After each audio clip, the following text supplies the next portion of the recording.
Ang epekto ng Bagyong Ondoy ay lubos na nakapinsala sa maraming lugar sa lungsod ng Marikina. Isang lugar sa Marikina City ay ang Barangay Nangka na labis na naapektuhan dahil ito ay sa tabing ilog at matatagpuan na may mataas na bilang ng mga residente na naapektuhan. Ang lokal na pamahalaan ay mayroong pakikipag-ugnayan sa mga residente sa oras ng pagbaha.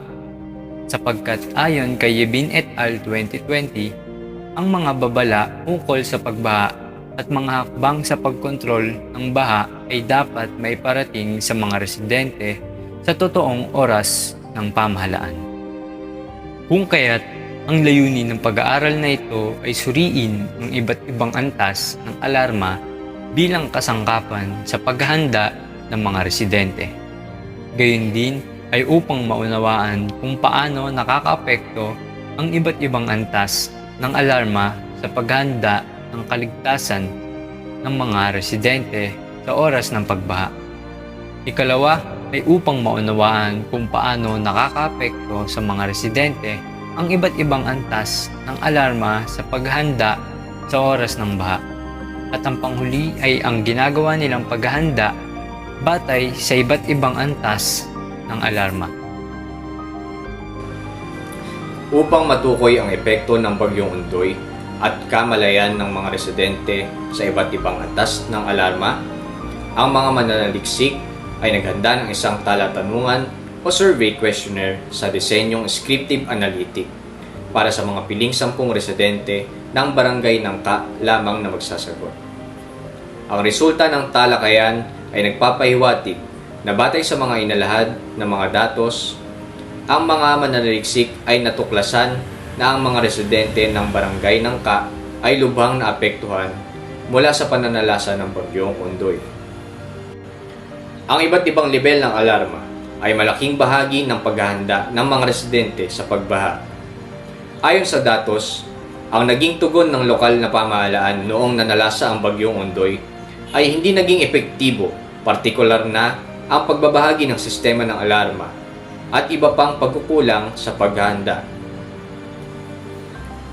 Ang mga residente sa Barangay Nangka ay may iba't ibang pag-unawa sa iba't ibang antas ng alarma, kung kaya't hindi lahat ay may kamalayan kung anong level ng ilog sa bawat alarma. Ang mga natuklasan sa pag-aaral na ito ay mahalaga sa pagsusuri upang mabawasan ang agwat sa pagitan ng kaalaman at aksyon sa pagpapabuti ng wastong paghahanda.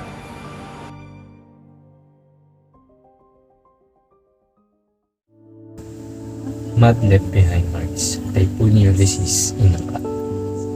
Ayon kay Mel Matthew 2020, ang pag-aalis ng makakapal na putik na iniwan ng baha upang mapanatiling ligtas ang pagbabalik ng mga residente sa kanilang mga bahay.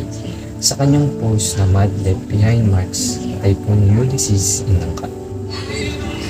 Si Mel Matthew ay may kaugnayan sa paksa dahil sa kanyang post tungkol sa makakapal na putik na iniwan ng Bagyong Ulysses sa Nangka. Ang kanyang pag-aaral ay nagpapakita ng epekto ng mga kalamidad sa nasabing lugar. Tropical Storm Ondoy still worse than Typhoon Ulysses MMD. Binigyan din ng pagpapatingin at pagkumpara ni kay Biag 2020 na batay sa datos, mas maraming o mas malakas na ulan ang inilabas ng Bagyong Tropical Storm Ondoy kaysa sa Bagyong Typhoon Ulysses. Bagamat pareho silang nagdulot ng malakas na ulan. Ang pahayag ni Kaya Biag ay may kaugnayan sa paksa dahil ito ay nagbibigay ng konteksto hinggil sa pagkakaiba ng dalawang bagyo na maaaring magdulot ng impormasyon tungkol sa mga epekto ng mga ito sa mga residente ng Nangka.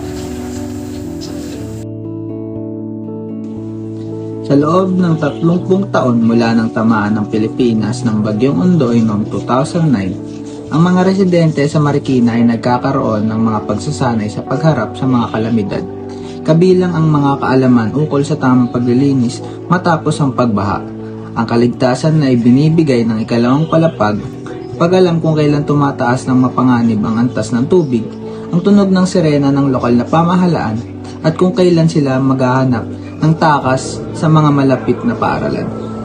Ang kaugnayan sa paksa nitong aming pananaliksik ay ang paglikas ng mga naninirahan at ang pagtuklas ng mga hindi ligtas na antas ng pagtaas ng tubig. Ito ay nagsisilbing bahagi sa pagpapabuti ng paghahanda ng bawat residente at pagpigil sa malaking pinsala sa bawat bahay ng mga residente.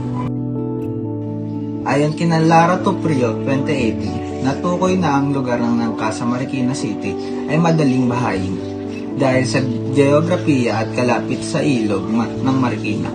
Mas mataas ang panganib ng pagbaha sa Nangka kumpara sa ibang bahagi ng lungsod. Mahalaga para sa mga residente sa lugar na ito na manatiling alisto sa mga babala ng baha. Handang lumikas kung kinakailangan at sumunod sa mga gabay at tagubilin ng mga lokal na otoridad sa panahon ng baha.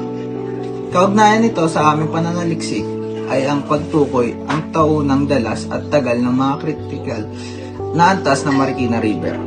Nakatulong o nakakapag-ugnay ito sa pananaliksik na ginagawa namin para malaman kung paano gabayan o pagplanuhan ng mga lokal na pamahalaan ang mga residente kapag dumating na ang mga malalakas na ulan na nakapagdulot ng pagbaha sa Marikina City. Auntie Gonzales, 2020. Dinig na ito ang kahalagaan ng tugon ng pamahalaan hinggil sa disaster preparedness, response at recovery at kung paano itinoon ng pondo para sa rehabilitasyon. Ang artikulo ni Catherine Gonzales ay may kaugnayan sa naliksik ng paksa dahil nakapaloob dito ang pinsalang dulot ng epekto ng bagyong Nemesis at kung paano kumilos ang pamahalaan sa lungsod ng Marikina. Ipinunto ni Mayor Chedor na bagamat hindi gaanong mataas ang tubig ng ilog, naalala ng karamihan ang mga pagkukulang na nangyari noong 2009, kaya't mas pinili na maging handa habang mababa pa ang tubig. Ayon sa ABS-CBN News 2022, may kaugnayan ang payag sa ABS-CBN News dahil nagpapakita sa bagyong Carding ang naranasan ng mga residente sa bagyong Indoy. Dahil dito, nakita ang pagkahanda at pagka-alerto ng residente. Ang artikulong ito ay naglalayong suriin ang mga tugon ng komunidad sa mga sakuna ng mga informal settler sa isang barangay na matatagpuan malapit sa Metro Manila matapos ang bagyong Ondoy. Noong 2009, ilang mga tao ay sumusunod sa mga technical na hakbang tulad ng persahang paglikas, ngunit ang mga iba ay patuloy na sumusunod sa mga tradisyonal na gawain tulad ng paghahanap ng takas sa mga bubong kung saan sila ay maaaring maipit sa panahon ng baha. Isang mahalagang pagsalig sa prosesong ito ay ang kredibilidad ng lokal na organisasyon ng mga mamamayan na nagpapamagitan ng technical na kaalaman mula sa labas ng komunidad. Ang pag-aangkop ng kaalaman sa mga sakuna ay isang patuloy at hindi inaasahang proseso na nabubuo mula sa mga karanasan ng mga tao at ang mas malawak na pampolitikal, pang-ekonomiya at panlipunang konsepto. Kaugnayan sa paksa. Ang mga artikulong ito ay may kaugnayan sa paksa dahil naglalarawan ng mga karanasan ng mga komunidad sa pagharap ng mga pagbaha at kalamidad. Nagpapakita rin ito ng mga solusyon at rekomendasyon upang maibsan o maiwasan ang mga pinsalang dulot ng mga bagyo at pagbaha. Nakapaloob sa artikulo na ito ay kwento ni Corazon Tosio sa isang residente ng barangay Nangka sa Marikina na nakaranas ng pinsala mula sa baha na dala ng bagyong Ondoy.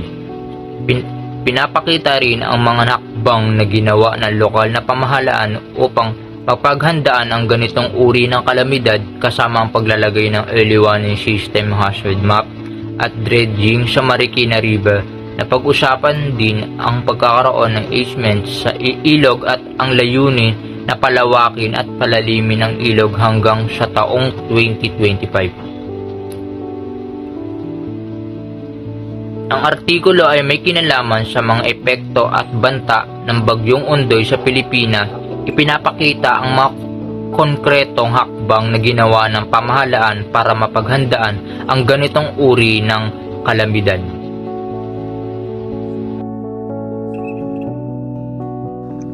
Disaster Preparedness Knowledge and Action Population Development Perspective. Ang mga residente ng Marikina City ay interesado rin sa anunsyo ng lokal na pamahalaan ukol sa pag-usbong ng sistema ng ilog.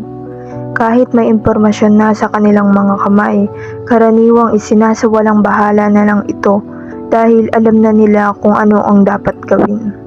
Sinasawalang bahala nila ang lahat ng pagbaha dahil sanay na sila dito. Nagiging normal na ito sa kanila at may kumpiyansa sila sa kanilang karanasan, lalo na matapos ang nangyari noong bagyong Ketsana na itinuring pa noon na kalamidad at simula noon ay walang malalang pangyayari sa kanilang lugar, ayon kay Visera 2018. Ang pag-aaral na ito ay nagpapakita ng mga reaksyon ng mga mag-aaral sa mga kaganapang ito at ang kanilang kumpiyansa sa paghahanda para rito.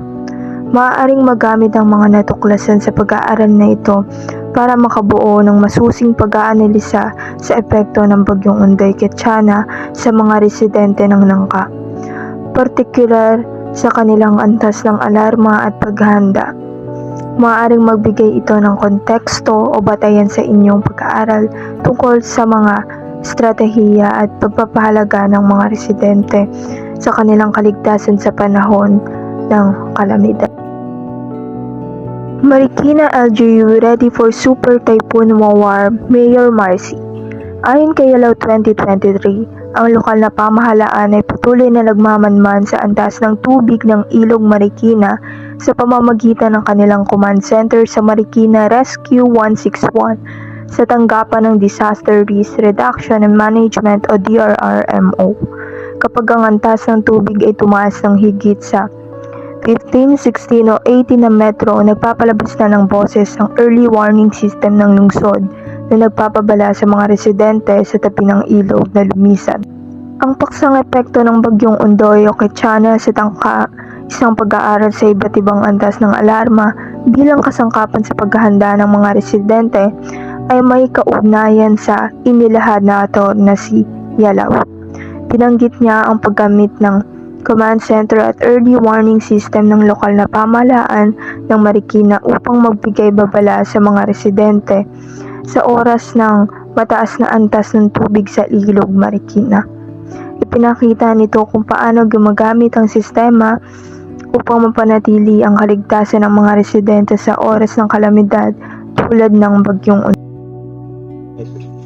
Ayon kay Frista, ang desisyon ng paglikas ay ang pagpili ng tao na lumayo mula sa pook ng panganib. Kaugnay sa paksa, ito ay umuugnay sa paksa dahil ito ay nagsasaad tungkol sa mga desisyon ng tao sa paglikas sa panahon ng kalamidad. Ang paggamit ng sirena bilang isang paraan ng babala ay nagbibigay din ng simpleng at mabilis na mensahe sa mga tahanan.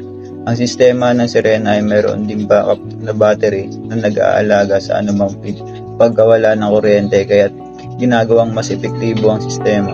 Ang pagpapatakbo ng sistema ay talagang isang mabuting practice dahil sa kakayahan nitong bawasan ang lahat ng mga kahinaan na dadalasang nauugnay sa operasyon ng sistema ng maagang babala sa baha ayon kay Agi.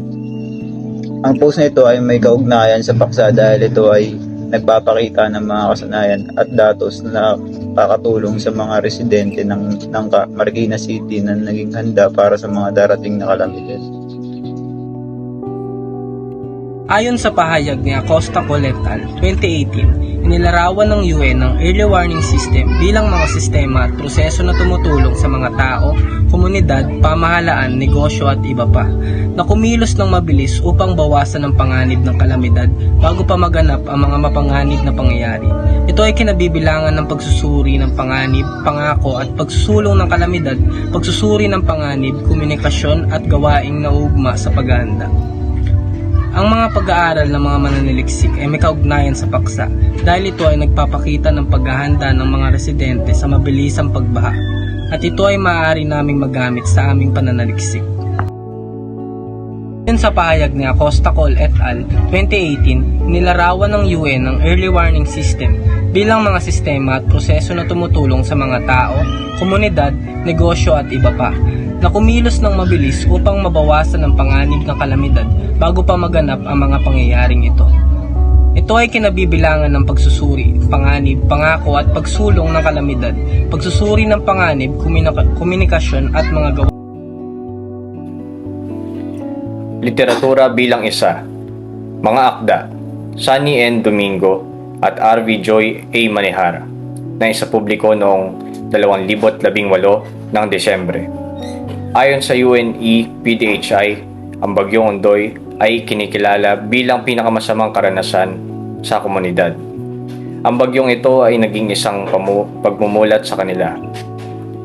Ito ang nag-udyok sa pagtatag ng mas mahusay na early warning systems at mga rain gauge sa Rizal bilang pagkilala na ang Marikina ay isang catch basin. Literatura bilang dalawa. Mga akda.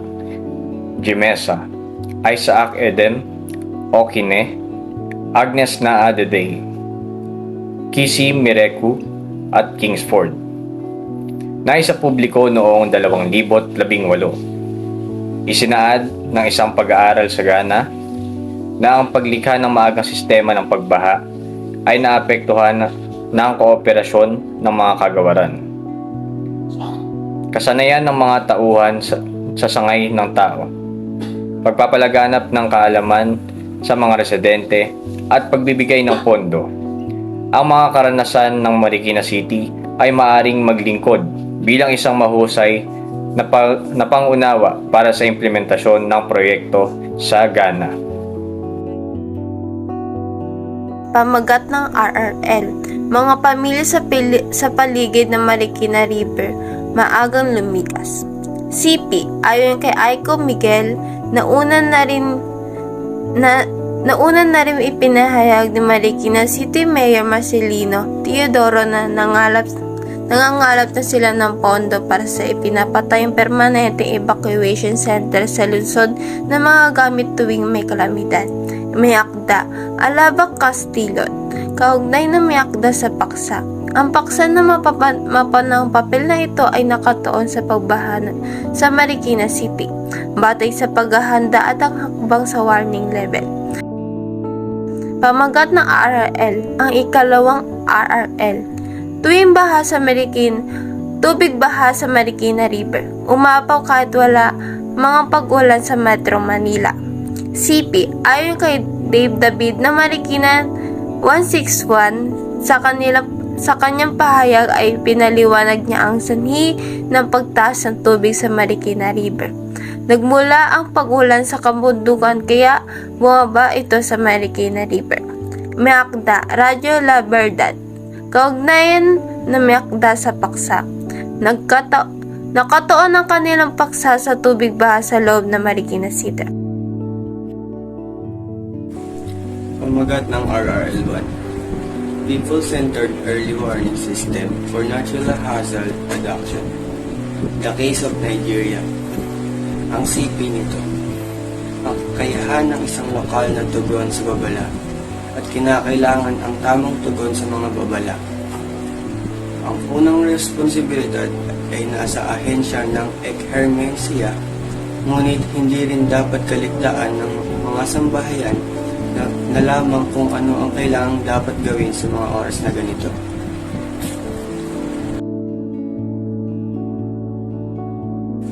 Kaugnayan sa paksa. Nais ng artikulo na bigyang diin ang kahalagahan ng mga sistema na maagang babala na nakasentro sa mga tao upang mapabuti ang paghanda at pagtugon sa mga sakuna na baha sa Nigeria. Inilalahad din dito ang mga hamon na kinakaharap ng mga kasalukuyang sistema ng maagang babala at mga posibleng solusyon upang mapabuti ang mga ito. Pamagat ng RRL2, Community Preparedness and Response to Flood Disasters. Lesson from Marikina City.